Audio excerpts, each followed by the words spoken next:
What's up, guys? It's your boy Pauly D here, bringing along Tom with us today to do this recap with us. Say what's up, Tom. Hi, Paul. How's it going? So yeah, we got this random match, Warzone 68 versus Cold September, and I believe we were down a Town Hall 10 in this one. Is that correct? Yeah, it was. Yeah, so it was 6-17 on our side and 6-18 on their side. But anyway, it was a really exciting war. Uh, Literally didn't know who was going to win until like the last 3 minutes of the war. So we're going to jump in here on this 11v11 attempt by Big Earn. And I haven't seen Queen Charge Miners in a long time. Have you? Yeah, I mean it's more like it's more of a 10v10 attack rather than 11v11. You see, for 11v11, you tend to see more of a Lalo approach. But like it's a good hit. I mean, we struggled with this base trying to double it with obviously a 10. So it's an 11 at it, and actually it gets so close to it, it just ends up time failing really. But it's such a sexy hit. Yeah, it was really awesome hit here with the Queen Charge Miners. Wouldn't even have thought of this. I definitely would have thought Lalo with those sweepers the way they're pointed. Mm. And it's not got the offset ADs to one side of the base as well. Like you tend to, especially when you see like a box AD set up like this, you do tend to see that there'll be almost like a CB or a suicide kill squad, and then you'll just Lalo the back end. So Ern really does a good job of getting this kind of like this 9 to 6 o'clock funneled off really well by his queen and that warden, and then I think it just seems to just run out a bit of steam at the end. Yeah, I believe he just over equated on his rages. From what I saw, just needed an extra heal, and because right here he's out of heals, and just trying to get those infernos down. They're passing all around those infernos. So I mean, he does really well to say he's not got any spells already. He's got 61% of the base gone. He still manages to really push through. It's not like 11's need more spells. And it looked like to me, I don't think that warden ability actually even got any minors in it. Yeah, I mean, it might have been worth like as an adjustment. Obviously, you get so few 11v11 attempts. Maybe the adjustment would have been to send the warden in with the minors rather than with the queen. But it's still a really good hit, and he's really unlucky to not actually get the triple. Really. Yeah, and that ham was really what just ultimately killed the time for him there at the end.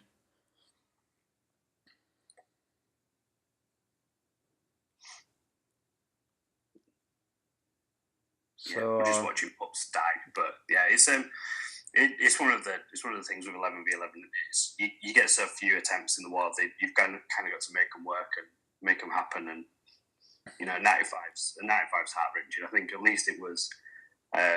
It wasn't to win or lose the war. It was more to add a few more stars to his victory. But it were a really good attempt anyway. Yeah, really sweet there. We knew that we needed 111 to win because we had the percent. And so if he got that triple, that was great. But we just really needed the 2-star. And so yeah, exactly. So we're going to go in on his Town Hall 10 now. Earns 10, coming in here with a massive 73% on number 4. We'd seen the walk from this really early as well. Like it's such a safe walk. I mean, I don't think he uses a spell on the queen until she's got about 25%, 30% of the base, which is huge for a 10v11.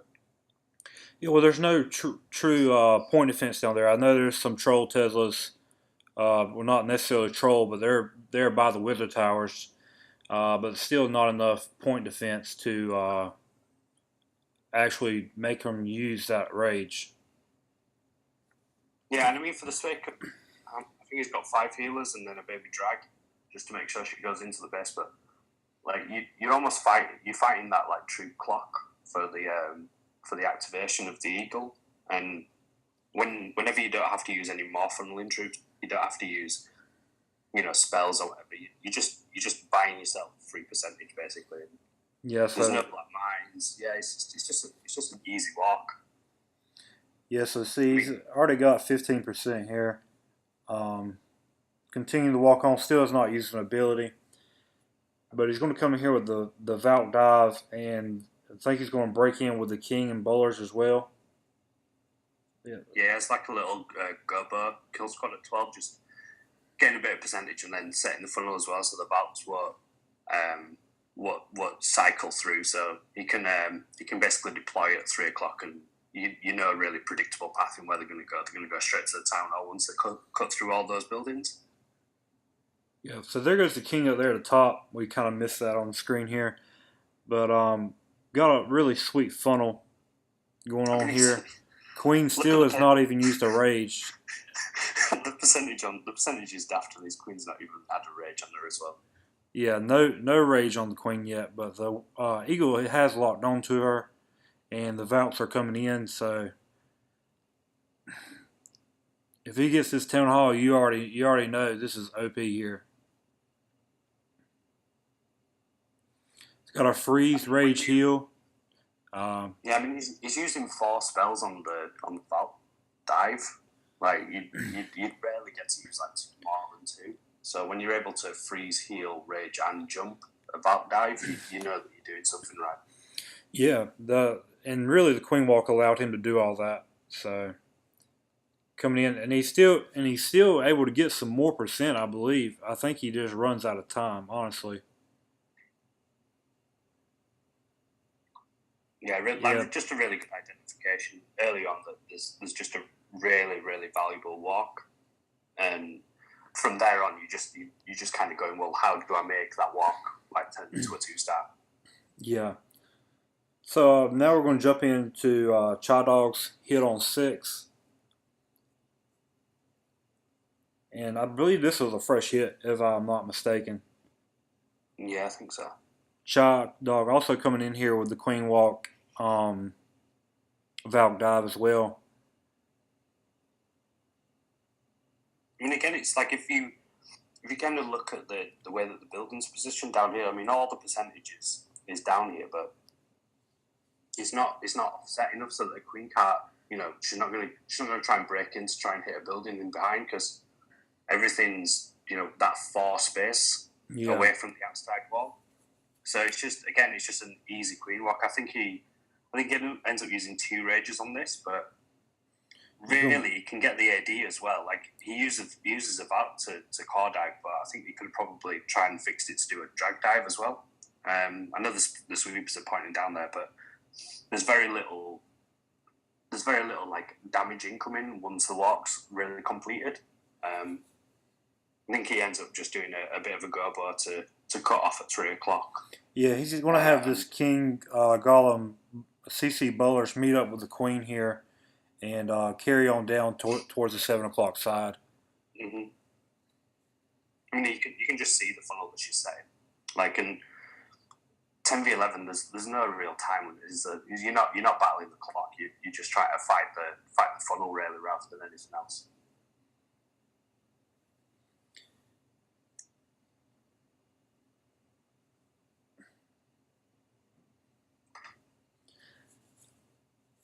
Do you feel like 10v11 is one of the most important aspects of the game? How would you rate it between 10v11 and 10v10 and 11v10?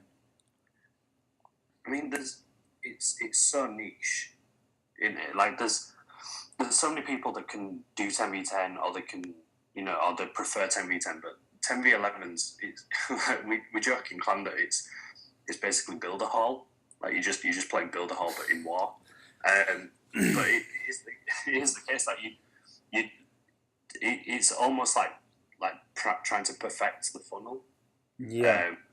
Yeah, and then snipe the town hall. Make sure the percent's there. Yeah, exactly. And people don't want to count to 46, and people don't want to worry about, like, everyone hates hitting ring bases, but this is basically ring bases. And it's probably one of the most underrated but most appreciated from that 10v10 hitters. Like, if you can give more 10v10 hitters to or more 10v10 attempts, you're going to win the war. So the guys that have got the highest percentage conversion from 10-11, if you can hit it like 40% or higher, that's just bonus. You're going to win more wars than you are, because the last thing you want really is your 10v10 hitters having to go at 10v11, to try and clear the percentages. Oh, Jesus Christ. We're doing a war search. We're going to have to go back in. I just hit the same. Okay. All right, where are we back at? We're at a very nice hit there to Chai, and we're going to go on into 14 now, which is Hunter's clutch in the last 15 minutes, fresh 10v10 triple. Just can't say enough great things about this guy coming in with the late 10v10 triples lately. We're starting on the 5. Do we have any non-minor 10v10s? Well, normally we've got like a fairly good mix of 10v10s, but it just seemed that the bases that we were throwing up today were very minor. Specific we did one hog attack, I think. Okay. I think Orange did convert on a 10v10 hog attack. And I do believe it was the first 10v10 as well. Yeah. It was early on, and then it just seemed to be, we're going to throw miners at this base, and it just worked out. This is one of those standard mine hits where you're effectively using the heroes to just clear out the trash on either side, and it's good base identification as well, because a lot of the storages are kind of at the 6 o'clock area, and what you don't really want is your miners held up on gold storages and Alexa storages. So anywhere that you can get them to be funneled straight into the core, just taking out defenses rather than held up on like high DPS buildings is the better. Yeah, you can see a ton of miners over there at the 3 o'clock position, and no, only thing left with Splash is that Wizard Tower, and he still has a heal left that he's going to drop there on the Wizard Tower. So, I mean, that's still straight wreck there, but he's got so many miners up. Really awesome that he could convert on this without even a scout. This was a complete fresh hit. I mean, if you look at what's left as well in the 6 o'clock area, it's all the DPS. It's all like the high DPS stuff, but the high hit point stuff. Sorry, but there's no defenses left, so you can have 3 miners, you can have 30 miners. It doesn't matter when they just haven't pushed through gold storages. Yep. So a very awesome hit there to Hunter. We're going to drop on down to another 10v10 here. Going to be Ben coming in with the Queen. Was this Queen Charge miners or Queen Walk? I cannot remember. Oh, this was Queen Charge. It was Queen Charge. Everything it kind of went wrong. This is a really good adjustment from Ben. He drops the Queen a bit too high. Yeah. And so he's wanting to break her in at the Wizard Tower. Wizard Tower that's behind the town hall. We'd had a hit like 20 minutes before this where it were high percentage 90, just needed a few tweaks. Ben came in just to try and adjust, and that, unfortunately his queen walks the wrong way.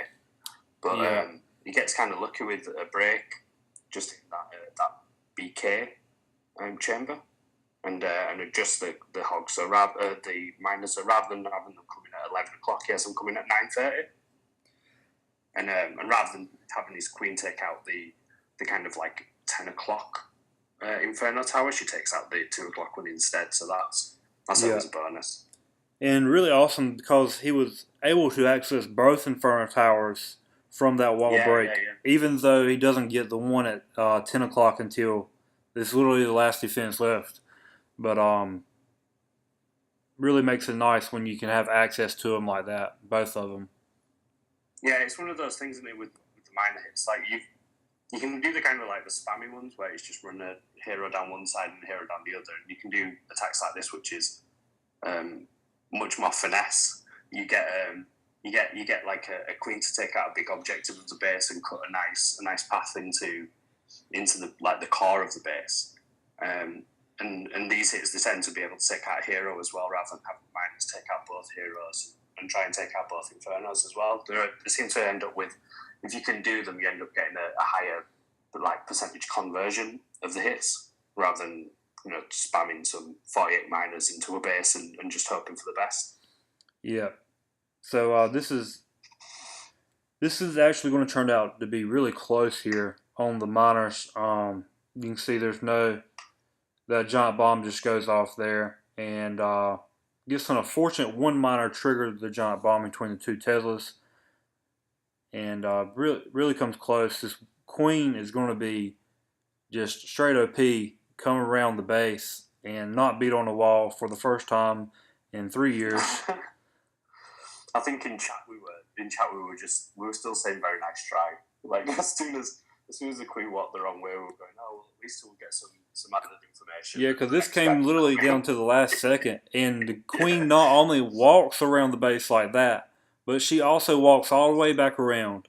She's not going to beat through any of those walls. I mean, that's just yeah, guaranteed. My queen that goes. the AI was on point this raid. Yeah, my queen goes through 3 walls and then times out. Exactly. So a very nice hit there to Ben, coming in with the 10v10. And we'll come on down back to 22. Mess gun coming in. And Mess is going to come in here with like a 2 healer queen walk. Actually, I think he's going to do it on the king and switch to the queen. I think that's how it worked. Did he mean to do that? Because I was watching this live. I'm not sure. I was like, oh my god! Like, I'm the master of having like healers pick off one wizard rather than my queen. And as soon as I saw them lock onto his king, I thought, oh god, this is over. Yeah, especially because that archer tower there at 10 o'clock locked on to the queen, and that kind of messed it up for him. But it does look like he did mean to deploy it to the king. We'll give him the benefit of the doubt and say that Mess absolutely guaranteed meant to have a king walk with a queen behind getting picked off by archer towers. Yeah. So there comes all the miners. It's a really useful way of funneling as well. Like he had a really cheap funnel at 12, and there were more like Yeah, look what the minions have done down there at 3 o'clock. Yeah, they've done like work. Basically, as soon as you can get the miners just going from defense to defense to defense to defense, that's when you know you've done a good miner raid, when they're behaving kind of like hogs. Yeah.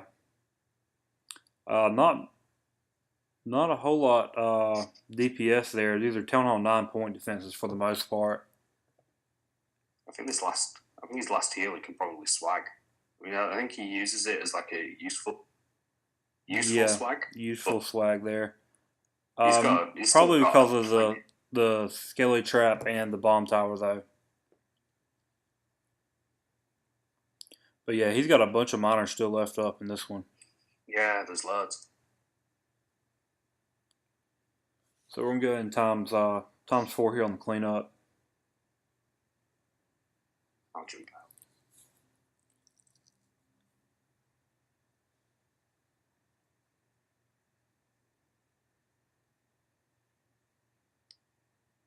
All right, so now we're gonna go in on 23. And who did this hit on Beer Me? It were Borrell. Borrell did this. Yeah, I was gonna hit, but he went in to test the plan. This was a fresh hit. Okay.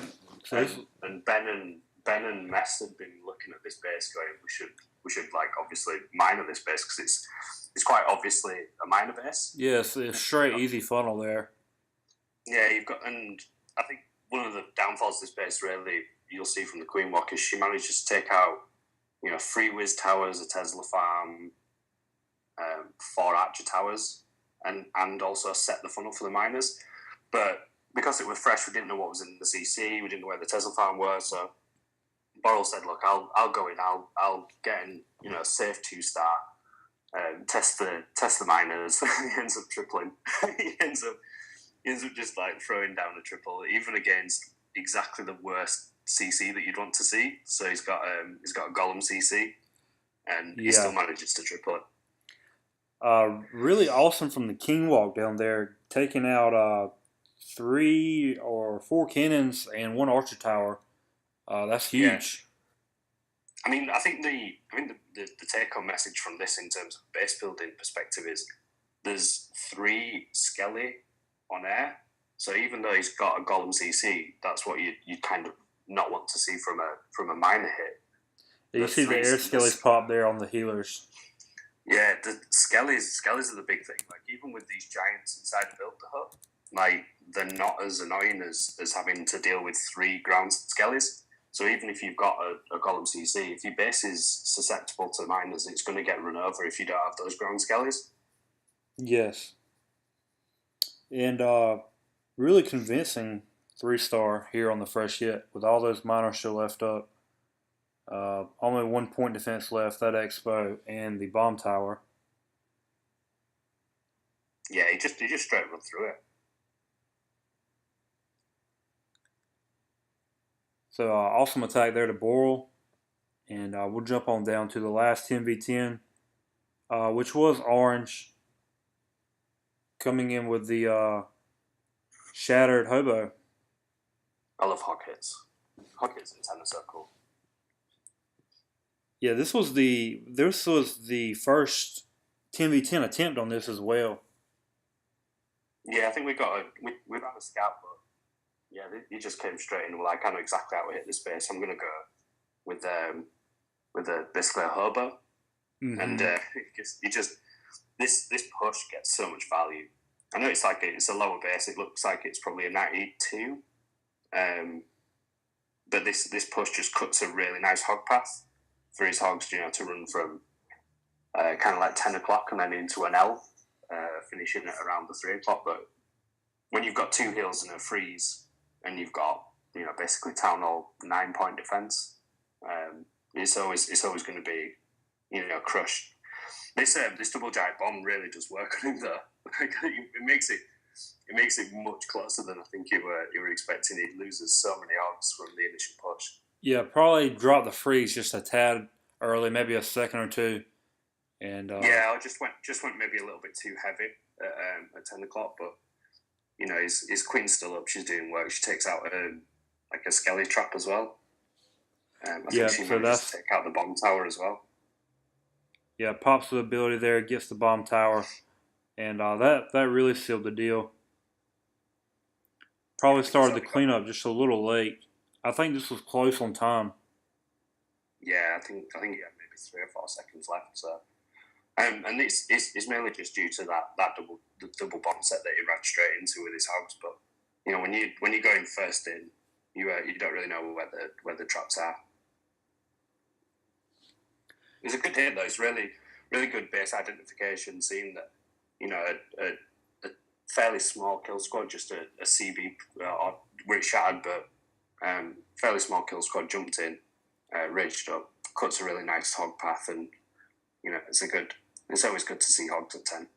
Yeah, really really good job to the 10v10 team this war, hitting at 40%, and we could just improve on 10v11 just a little bit better. That's and he still hit at 40%. That's like 10v10 triples at that hit rate. Yeah, they were really impressive today because we needed to be on that game. Warzone 68 really came out swinging as well. They had 5 10v10s as well. Yes, they did. And both teams were perfect. Well, I think they failed one dip, and we went perfect on dips. But let's jump on into this attack by Chai Dog, coming in with the sexy stoned 3-jump hobo. He goes 4 golems as well. Oh, he does. I did not notice that. Who needs back end? just make a kill squad take out everything. Yeah, awesome there with the 2-jump entry. Comes in with the 1 jump there on the CC, and that just opened up the whole entire base there. Yeah, I mean it's not these attacks are really cool because basically you don't have to decide where your kill squad's going in. You basically split your kill squad to be 2 kill squads, and then just like have them meet up with the 3rd jump so that they all come together and try and meet at the final part of the base just to add tanking for the few hogs that you've managed to snag. Check out that funnel though. That funnel reached from 10:30 to 2:30. Is that right? Or did I see something wrong there at the start? No, no, yeah, you're right. It's huge. The But like when you've got 4 golems, you can basically tank like 60% of the base. yeah. So basically, all the hogs did was take out this nice little Tesla farm here in the back, and don't think he lost maybe one hog, and that is just straight GG. Yeah, it's nice to see some variety at 9. At the moment, it's very much just those kind of like smaller kill squads than mass troops at the back end or stone. So it is nice to see a bit of innovation as well. Awesome. Well, I think that's all we're going to show this war. Sorry for the slightness in the 9v9s. We're just too many 10v10s to show. We didn't want to take away from 10v10 action. But yeah, exactly. I mean, it's the right time. It's the right town hall to focus on as well. Yeah, do you want to give a shout out to anybody or anything? Shout out to Cold September for putting up Hashtag CSOP. Yeah, blame Thunder. Hashtag blame Thunder. Yep. Thanks a lot for having us, Paul, anyway. All right, guys. Thanks for watching. We'll see you guys back here next time. See ya.